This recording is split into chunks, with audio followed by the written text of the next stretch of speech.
When he came back, everything changed. The doorway to the quantum realm has opened. I did talk to physicists and people that understand quantum mechanics and physics and all of that, and during that time I felt like I was understanding it. Where are we? This is the thing with really smart people. They talk to you and they make you feel like you're smart. So I talked to brilliant scientists and I'm like, I think I get this. And then I'd leave the room and the next day I thought, no, I don't get it at all. They get it. This place, it changes you. It made a monster who thinks he's a god.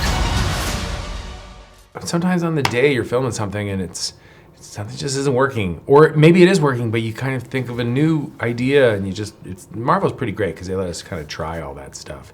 And it's nice to think of a joke or a line kind of on the day because there's some spontaneity to it. And when it works, it's good. I used to ask myself a lot of questions. Scott, you're at ex-con. How are you an Avenger? That doesn't make sense. But everywhere I go, people tell me the same thing. Thank you, Spider-Man!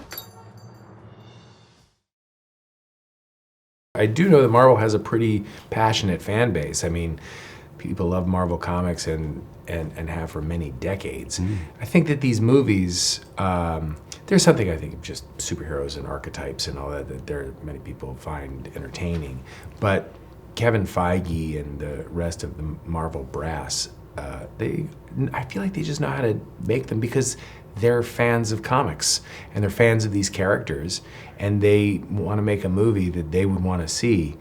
I think they know what other people might want to see because they all kind of speak the same language. There's a scene we saw last night where Ant-Man and the Wasp running beautifully around a corner. Do you have to learn how to run like a superhero? I think you kind of do.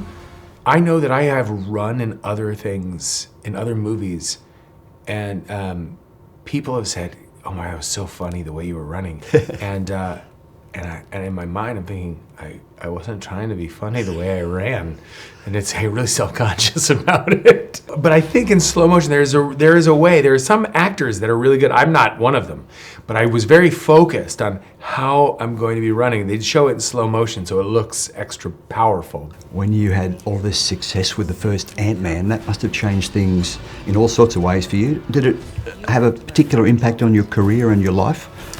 Well, certainly. It, is the biggest thing I'd ever really been a part of up until that point. I'd done films and I had an acting career, but Marvel is so visible and global. That was a really big change, I think, for me, that these movies play in countries where different languages and they're popular, and so it made a big difference. And as far as like recognition, I've noticed, kids now would say like Ant-Man, and that never happened before.